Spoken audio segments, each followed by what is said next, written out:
aqui com o Dr. Arielton, o Dr. Gustavo, eles que são advogados, e vão falar sobre a mini-reforma da lei trabalhista que foi aprovado pelos deputados e agora ainda precisa ser aprovado pelo Senado. Dr. Arielton, esta lei, este projeto, né, que foi criado, realmente vai beneficiar o funcionário, o trabalhador? Bom, Daniela, a primeira coisa que a gente tem que levar em conta é o seguinte: esse projeto ele passou pela Câmara e vai precisar passar pelo Senado.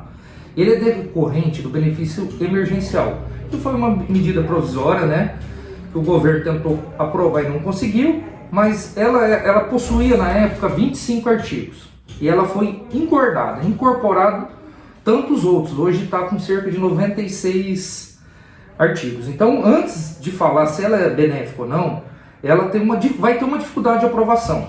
Por quê? Ela afastou da pertinência temática, né? Isso aí já houve uma discussão, inclusive no STF, que tem que atender a pertinência temática. Então o Dr. Gustavo pode falar um pouco mais. Ao meu ver, essa desoneração da folha, ela pode ser prejudicial ao trabalhador. Porque dentro dos contratos de trabalho criados, existe aqueles que não vai ter registro, não vai ter recolhimento de INSS, então vai tornar o trabalhador vulnerável.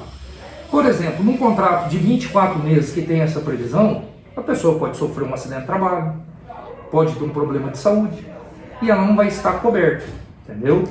Então, assim, no afã de criar novos empregos, e a gente não tem uma garantia disso, a gente pode deixar esses trabalhadores vulneráveis a algumas situações.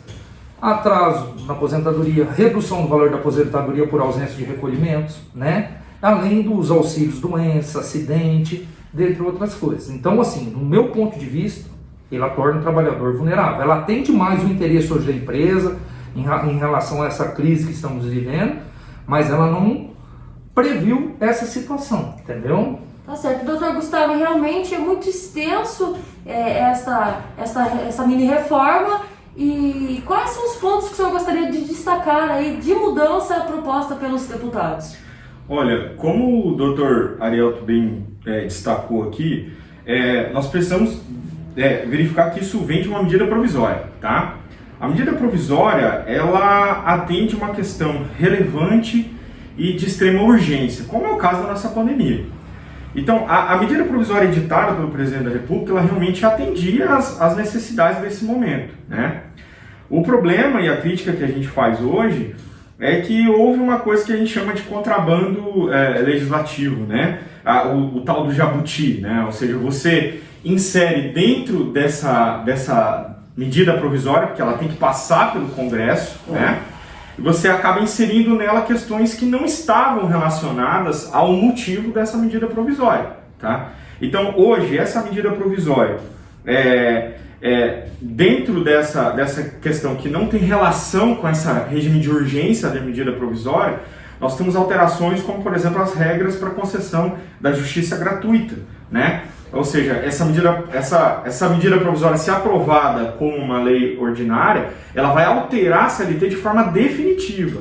Veja bem, o que a medida provisória visava? Algo temporário, mas eles colocaram no texto algo que vai tornar alterações definitivas.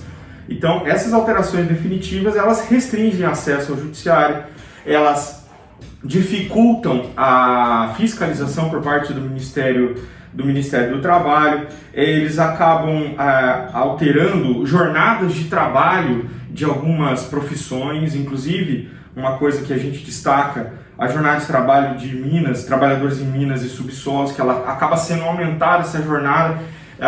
O aumento de jornada nesse tipo de trabalho coloca o trabalhador numa situação vulnerável em relação a acidentes do trabalho. Então, essas alterações definitivas também reforçam aquilo que o Dr. Arielton disse, a dificuldade disso passar pelo Senado. E lembrando que depois de passar pelo Senado, ela ainda precisa da sanção do presidente da República. Tá certo. Ou seja, eles, além de mudarem algumas coisas da questão trabalhista, colocam isso que acaba dificultando ainda mais o acesso do trabalhador à justiça do trabalho. Exatamente. E isso seria uma coisa definitiva. Isso seria definitivo. É isso que a gente defende que não poderia acontecer no caso de uma medida provisória. O que seria correto? Isso pode ser alterado a legislação? Pode, mas pelo procedimento correto. através da criação de uma lei ordinária que teria um rito diferenciado. O problema é que, como a medida provisória tem uma tramitação muito rápida, eles tentam colocar coisas dentro dessa medida provisória, tá? Dentro desse projeto de conversão, para ver se isso vira lei o quanto antes. Ou seja, seria um oportunismo aí do legislativo para tentar modificar e piorar a situação do trabalhador. Tá certo. O que chama atenção, Daniela, eles criaram tipo uma subcategoria de horas extras. Então, para aqueles trabalhadores que têm uma jornada legal reduzida, eles criam um adicional de 20% ao invés de 50%. Tá? Então você vê um desequilíbrio aí. Né? Então são essas situações que é mais preocupante, entendeu? Que eu acho que vai haver uma dificuldade de aprovação por parte no Senado Federal. Entendeu? Tá certo. E agora a população tem que ficar de olho, porque isso realmente, se for aprovado, o trabalhador mesmo será provavelmente prejudicado, porque dificulta o acesso aí a Justiça do Trabalho, ele acaba deixando o trabalhador mais vulnerável, não tem mais aquela certa até estabilidade que o trabalhador tem quando tem carteira assinada, né? Exatamente. Se ela seguisse a risco o texto originário da MP, que atendia mais essas questões de urgência em razão do estado que nós estamos passando da pandemia, aí sim, eu acho que ela teria geraria um fruto melhor, né, para a sociedade.